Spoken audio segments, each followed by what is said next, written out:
네. 예수님의 말씀대로 예루살렘에 모여 기도하고 있던 사람들에게 성령이 강림합니다. 2절에 보면 호련히 하늘로부터 급하고 강한 바람 같은 소리가 있고 온 집에 가득하였다고 하고요. 이어 3절에 보면 마치 불의 혀처럼 갈라지는 것들이 그들에게 나타나 각 사람 위에 하나씩 임하고요. 그들이 다 성령의 충만함을 받고 성령이 말하게 하심을 따라 다른 언어들로 말하기 시작했다고 합니다. 일단은 성령이 강림한 장소가 어디일까? 요게 궁금합니다. 우리가 보통 이제 마가 다락방으로 생각하고 있는데 1장에서의 내용 때문에 그렇죠. 그런데 한편으로 성전 어디일 거라는 주장도 있어요. 왜냐하면 그들이 성령을 받고 방언으로 말하기 시작할 때 그 소리를 듣고 많은 사람이 소동하였다고 하거든요. 그러니까 그들 외에 다른 사람이 있었다는 것은 마가 다락방이라기보다는 성전 어디가 아니냐, 이런 주장이죠. 그런데 알고 보면 그곳이 어디였는지는 사실 그렇게 중요하지는 않습니다. 왜냐하면 성령이 특별한 장소에 임한 것이 아니라 기도하던 사람들, 그 사람들에게 강림했기 때문이죠. 그리고 오늘 본문에서 강력히 성령이 그 강림하는 그 모습이 마치 영화에서나 볼 것 같은 그런 신비로운 모습이었는데 이것도 참으로 궁금합니다. 일단은 2절에서 급하고 강한 바람 같은 소리가 있고 그것이 온 집에 가득했는데요.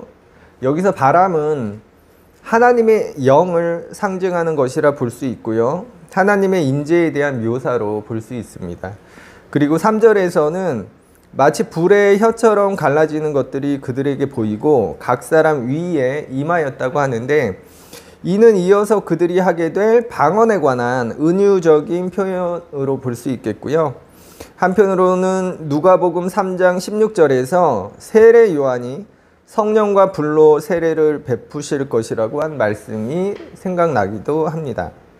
또한 바람과 마찬가지로 불도 하나님의 임재에 대한 표현인데요. 모세 앞에 나타나신 하나님의 모습도 불로 표현되었고요. 출애굽기 19장 18절에서도 하나님이 시내산에서 모세와 사람들 앞에 불로 나타나시거든요. 뭐 이외에도 많죠. 그러니까 2절, 3절은 하나님의 영, 곧 성령이 기도하던 사람들에게 강하게 임하는 것을 은유적으로 묘사한 것으로 볼 수 있겠고요. 특히 불의 혀가 알려주는 것은 그들이 받게 될 방언, 곧 하나님이 주시는 은사에 관한 은유로 보는 것이 좋겠습니다. 또 한편으로 이 묘사를 사실적으로 받아들이고 싶다 그러면 그래도 괜찮겠다 싶고요. 어쨌든 중요한 것은 어떤 모습으로 성령이 임했는지가 아니고요. 그렇게 기도하던 사람들에게 성령이 임하고 그들이 다 성령의 충만함을 받았다는 것이죠. 그리고 성령이 충만한 사람들이 성령이 말하게 하심을 따라 다른 언어들로 말하기 시작하는데요. 이것이 방언인데, 우리가 흔히 방언이라 하면 이 권사님들이 기도하실 때 알아들을 수 없는 그런 말로 하는 그것들을 생각하는데, 이 오순절에 받은 방언은 그런 게 아니고요. 다른 지역의 사투리 혹은 다른 나라의 언어로 말하는 것이었죠.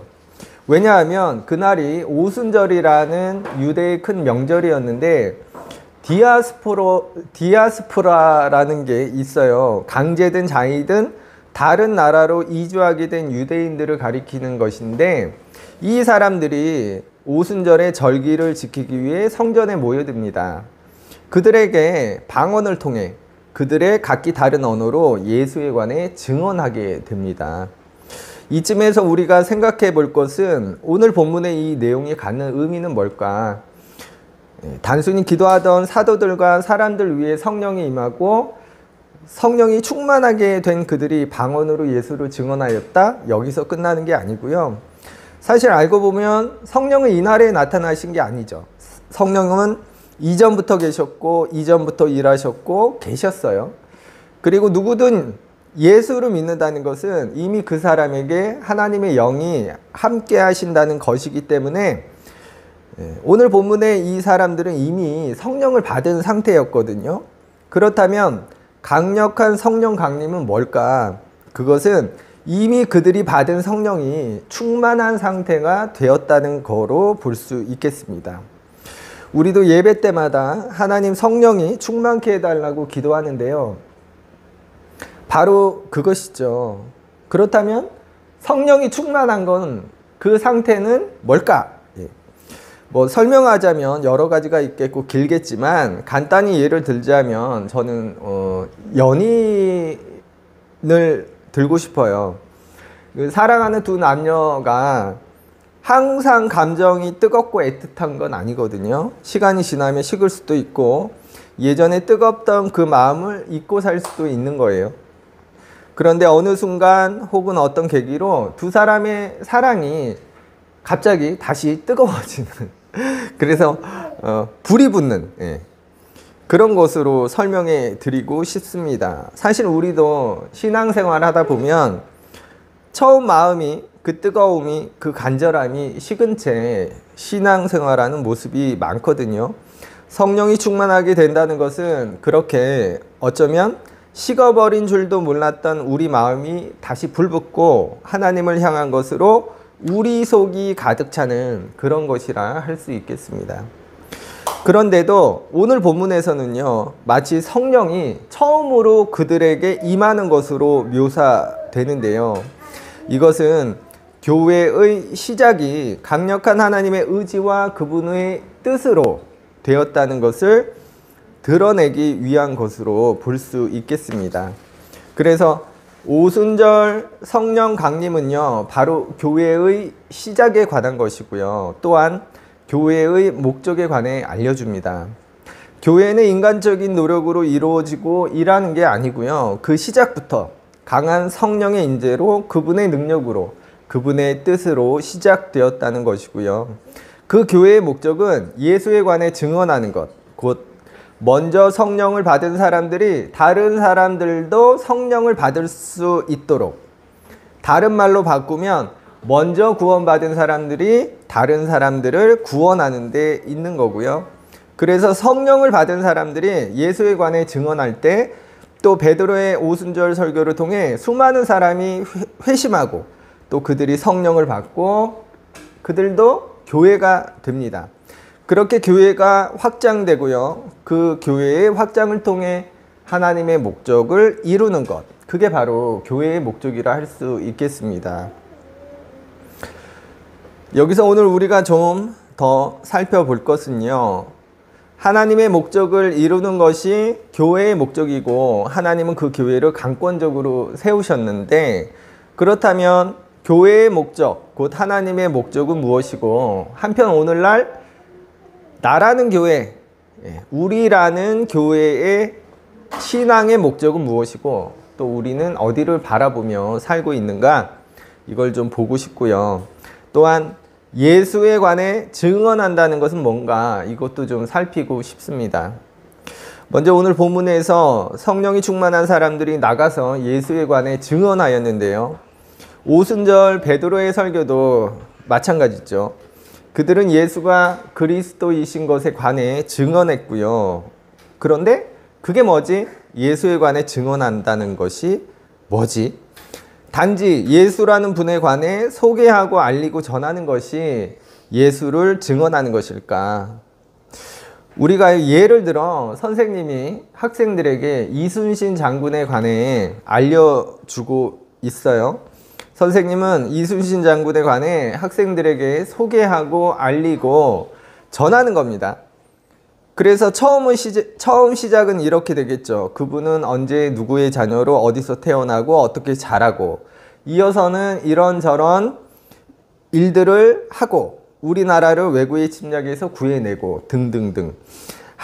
학생들은 선생님이 잘 가르쳐 준 덕분에 이순신 장군이 어떻게 자라고 또 어떤 분이신지 어떤 일을 하셨는지 어떻게 나라를 구했는지, 그가 참 훌륭한 분이고 고마운 분인 것을 알게 됩니다. 그런데 여기서 가장 중요한 게 뭘까? 이순신 장군은 참 위대한 분이구나, 고마운 분이구나, 참 위대한 업적을 이뤘구나. 이걸 알게 되는 것일까요? 물론 그렇죠. 시험 문제에도 그런 게 나오니까. 또 그렇지 않더라도 우리가 그것들을 알아야 합니다만, 그런데 사실 우리가 아이들에게 이순신 장군을 가르치는 이유는 그것만이 아니고요. 아이들이 커서 이순신 장군처럼 훌륭한 사람이 되게 하려고 거기에 있는 것 아닌가요? 그리고요, 이순신 장군이 그렇게 위대한 업적을 남기고 훌륭한 삶을 살게 된 것은 알고 보면 그분의 능력, 머리가 좋거나 학문이 뛰어나고 무예에 능하고 이런 것도 있겠지만 그 근본적인 이유에 있는 것이 아닐까. 그분이 얼마나 나라를 사랑하고 충성했는지, 그 땅의 백성들을 얼마나 아끼고 사랑했는지, 고통받는 백성들을 보면서 얼마나 안타까워했는지, 이런 거 아니겠습니까? 그것들이 이순신 장군이 그 억울함에도 불구하고 끝까지 장렬하게 싸웠던 이유 아니겠어요? 우리가 예수를 전한다는 것도요, 그분의 업적, 그분의 능력, 그가 누구인지, 물론 이것들이 중요하지만 정작 중요한 것은 그가 어디를 바라보고 어떤 목적을 갖고 그 일을 하셨는지, 그것 아닐까 싶어요. 그런데 안타까운 것은 오늘날 가장 중요한 이것이 교회에서 빠져 있지 않는지 싶은 거고요. 예수가 바라본 곳을 교회가 바라보지 않는 것 같고, 예수가 향한 곳으로 교회가 더는 향하지 않는 것 같고, 예수의 목적이 더는 교회의 목적이 아닌 것 같지는 않은가.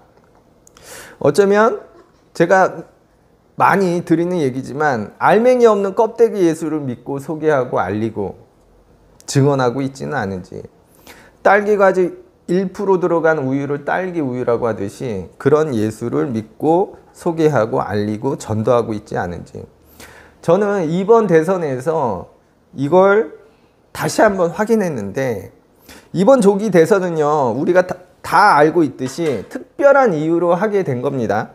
대통령이 영구 집권을 하려고 독재를 꿈꾸며 했던 그 불법 계엄이 그 이유였어요. 그런데 이 불법 계엄이 실패하고요, 모든 게 정상으로 돌아가야 하는데 그게 쉽지 않았습니다. 그리고 사실 지금도 진행 중이죠. 그런데 저는 이해할 수 있어요. 이해합니다. 그럼에도 불구하고 이번 대선에서 빨간표를 던질 수밖에 없는 그분들을 이해합니다. 왜냐하면 우리는 그런 존재이니까 이해할 수 있어요. 그러나 그렇더라도 그러면 안 되는 사람들이 있는데요. 그 사람들이 누구냐? 바로 교회인 사람들입니다. 왜냐하면 교회라는 것은 사심을 채우기 위해 설립된 집단이 아니고요, 하나님의 목적을 이루기 위해 하나님께서 친히 강권적으로 세우신 공동체거든요. 그 사람들이거든요. 그래서 하나님을 믿는 하나님의 목적을 위해 세워진 교회라는 사람들은 그러면 안 됩니다. 왜냐하면 그들이 이번에 한 짓, 뻔히 불의인 것을, 악당이 지신 것을 우리가 다 알기 때문에 지나가는 학생들, 어린 학생들에게 물어봐도 다 압니다.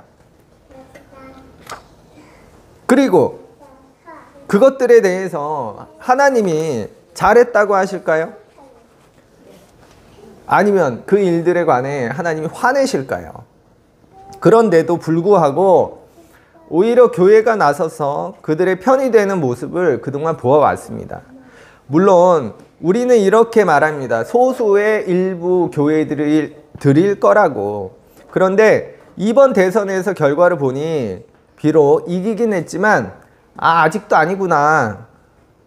교회가 곧 예수 믿는 사람들이 아직도 회개하지 못했구나. 그것을 다시 새삼 확인하게 된 거예요. 왜냐하면 표가 말해주니까. 여러분, 교회는요, 하나님의 목적을 이루기 위해 하나님이 세우신 공동체입니다. 사람들이에요.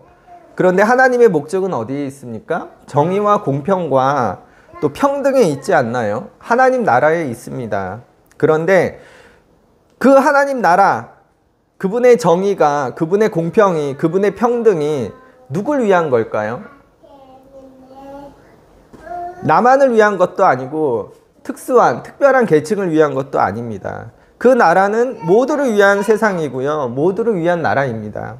그런데 왜 오늘날 교회는 모두를 위한 세상이 아니라 자기만을 위한 나라를 위해 예수라는 분을 이용하는가? 오늘날 이단 사이비가요, 신천지만이 아닌 거예요.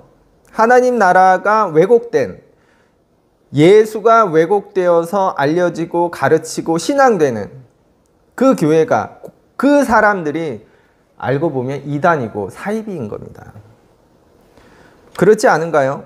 나라와 국민을 지키는 사람들이 군인인데요. 5.18 때 이 군인들이 광주 시민들을 때리고 잡아가고 학살했습니다. 그 사람들 군인이라고 할 수 없어요. 비록 군복을 입고 있었지만, 직무는 군인이었지만, 그런데도 우리가 그들을 군인이라고 할 수 없는 겁니다. 그들이 5.18 때 광주 시민들에게 폭도라고 했어요. 그런데 알고 보면 폭도는 그들이었고요. 그들은 군인의 자격이 없었죠. 군복만 입었지. 경찰이요, 도둑 잡고 강도 잡고 질서 유지하고 그래야 하는 건데, 경찰이 도둑질하고 강도질하면 그게 경찰이라 할 수 있나요? 경찰복을 비록 입고 있더라도 경찰이라고 할 수 없을 거예요. 마찬가지로 교회는 하나님 뜻대로 하나님의 목적을 위해 살아가는 사람들인데, 이 사람들이 하나님은 안중에도 없고 자기 사심만 채우며 산다면, 다른 하나님에 관해 가르치고 그걸 믿으며 산다면 이 사람들을 교회라고 부를 수 있을까? 우리가요, 예수에 관해 증언한다는 것은 사실 이겁니다. 그분의 나라, 곧 하나님의 뜻에 관해 알리고 전하고 그 나라를 확장해 가는 것. 그래서 교회가 이미 이루어진 하나님 나라 아닙니까? 하나님의 통치와 다스림, 그분의 질서와 정치를 받아들인 사람들이기 때문에 교회 보고 이미 이루어진 하나님 나라라고 하는 거예요. 그래서 교회는 그렇게 살아가려는 사람들이고, 그렇게 살아가겠다고, 적어도 오늘 그렇게 살아가지 못하더라도 그렇게 살아가려고 애쓰는 사람들인 거예요. 그런데 전혀 그렇게 살지 않고, 아니 애초에 그렇게 살 생각도 없다면 그건 하나님 나라를 받아들인 사람들이 아닌 거고요. 그들은 교회라고 부를 수 없습니다. 그래서 오늘 성령 강림 주일인데요, 사도행전 앞부분에서 굳이 이미 그들에게 임한 성령이 새로 임한 것처럼 묘사한 이유가, 교회는 강권적인 하나님 뜻에 의해, 그분의 의지에 의해 세워졌다는 것을 밝혀주는 거예요. 왜? 하나님의 목적을 위해 부르심을 받은 것이 그 사람들이 바로 교회라는 것을 알려주기 위해서.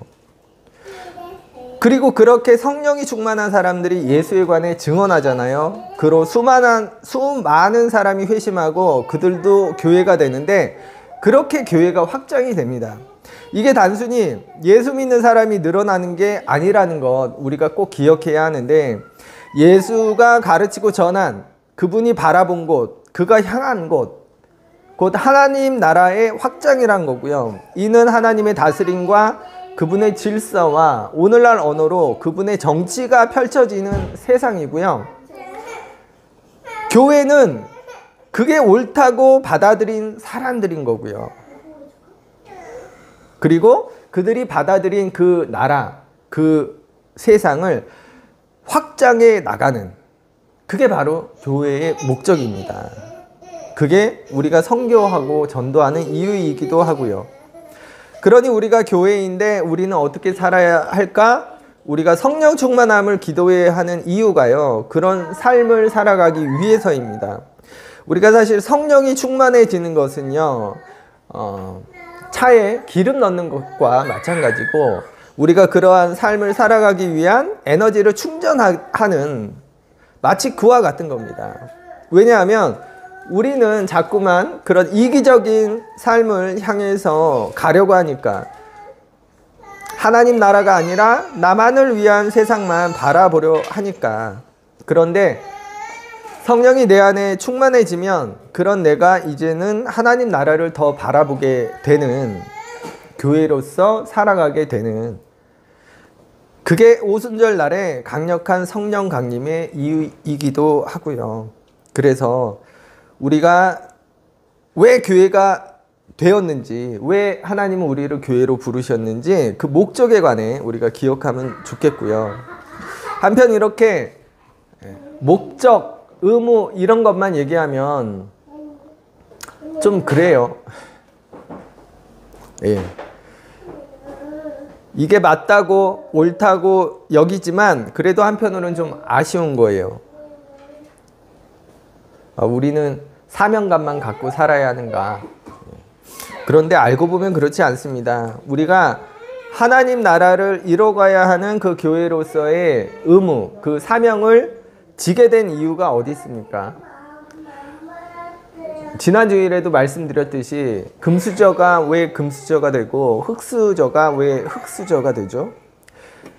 가족 공동체에게 주어지는 특권인 거예요. 또 불이익이기도 한 것이죠.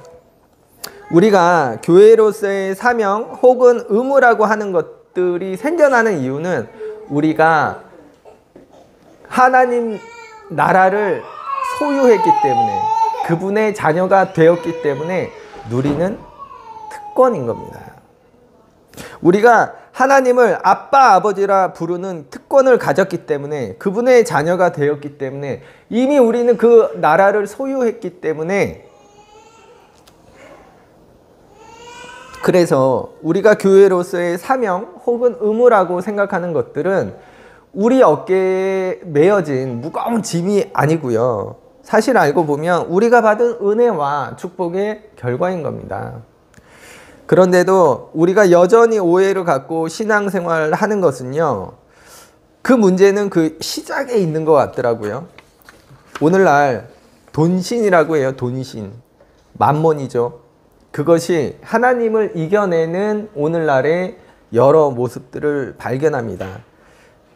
그 시대에 우리는 이렇게 살고 있는 거예요. 예를 들어 경찰 시험 준비하는 취준생들이 아주 많아요. 그런데 그 시험 붙는 게 어렵죠. 그런데 그들이 왜 그 어려운 시험을 준비할까? 대부분의 목표가요, 진짜 경찰이 하는 일 때문에 그런 게 아니고요, 안정적인 이런 데 있다는 거예요. 다른 공무원 시험 준비하는 사람들도 마찬가지죠. 의대에 가려는 이유가요, 내가 의사 되어서 가난하고 어려운 사람들 도와줘야겠다, 아픈 사람들 고쳐줘야겠다, 이런 게 아니고요, 의사라는 직업이 주는 혜택 때문이거든요. 법조인이 되려는 이유도요, 내가 억울한 사람들 변호하고 불의나 악을 징계하고 바른 판결을 통해 정의를 실현해야 되겠다, 이런 게 아니거든요. 그 자리가 갖는 혜택 때문이거든요. 정치하시는 분들도요, 마찬가지죠. 국민을 위해 내가 정치해야겠다고 하는 그런 목적을 갖고 정치하시는 분들이 많다면 여태 우리가 본 것들이 있을 수 없겠죠. 물론 모든 분들이 그렇게 사시는 것은 아니지만, 물론 일부이겠죠. 그러나 이는 분명한 우리의 모습이기도 합니다. 우리는 언제부턴지 내가 그 일을 왜 하는지 그 목적을 상실하거나 잊고서는 그 일을 하려고 하는 그런 모습이 있는 거예요. 단지 그 일이 주는 혜택이나 특권만을 바라보지 정작 내가 그 일을 왜 해야 하는지 그걸 잊고 사는. 그러니 800원 횡령한 분은 해고가 되고 수천만 원 해드신 분들은 무죄 판결이 나는, 병원에서는 아픈 환자들이 돈 없으면 외면받고 거절당하는, 국민을 위하는 정치가 아니니 돈 많고 힘 있는 자들만을 위해 정치하고 그들을 위한 법률을 만들어내고 그 대가로 부와 특권을 누리는 그런 정치인들의 모습을 보게 되는 것 아니겠어요? 이런 얘기하자면 끝도 없는 것 같은데, 중요한 것은 우리 신앙생활도 그렇지 않은가 하는 겁니다. 우리가 예수 믿는 이유도 이와 같지는 않은가, 우리가 반성하고 회개하면 좋겠고, 오늘 설교를 마치려고 하는데, 여러분, 우리는 교회이고요, 이 교회는 하나님이 하나님의 목적을 위해 그분의 힘과 능력으로 또 권세로 세우신 거고요. 그걸 강력하게 알려주기 위해 강력한 성령 강림이 있었던 거고요. 그래서 교회인 우리는 그분의 목적을 잊어서는 안 되는 거고요. 우리가 그분의 자녀가 되는 특권을 누린다면 마땅히 우리도 그 나라를 바라보고 그 나라를 향하며 이루어가야 한다는 거고요. 그리고 이러한 우리가 그렇게 살아가야 하는 어찌 보면 의무이자 사명으로 보이는 그것들이 알고 보면 단지 의무이자 사명이 아니라 사실은 우리가 구원받았다라는 증거이고요. 우리가 하나님의 은혜 안에 있다는, 그래서 우리가 받은 은혜이자 구원의 결과라는 것, 그 증거라는 것, 그것을 기억하면 좋겠습니다. 그런데도 저 역시 그렇고 분명한 것은 우리가 가끔 잊고 산다는 거예요. 아니, 알고 있어도 모른 채 하거나 애써 외면하려는 그런 모습이 많다는 거죠. 그래서 우리가 기도할 때 성령 충만을 위해 기도해야 하는 이유가 사실 거기에 있죠. 우리가 그것이 옳다고 생각하고 있더라도 그렇게 살아가지 못할 때가 많은데, 그때 우리에게 그러한 삶을 살아갈 수 있도록 하는 것이 바로 성령이기 때문에, 성령이 충만해질 때 우리는 나만을 바라보던 시선에서 하나님이 바라보시는 그곳으로 우리 시선을 바꿀 수 있다는 거, 돌릴 수 있다는 거 기억하면 좋겠고요. 기도하겠습니다.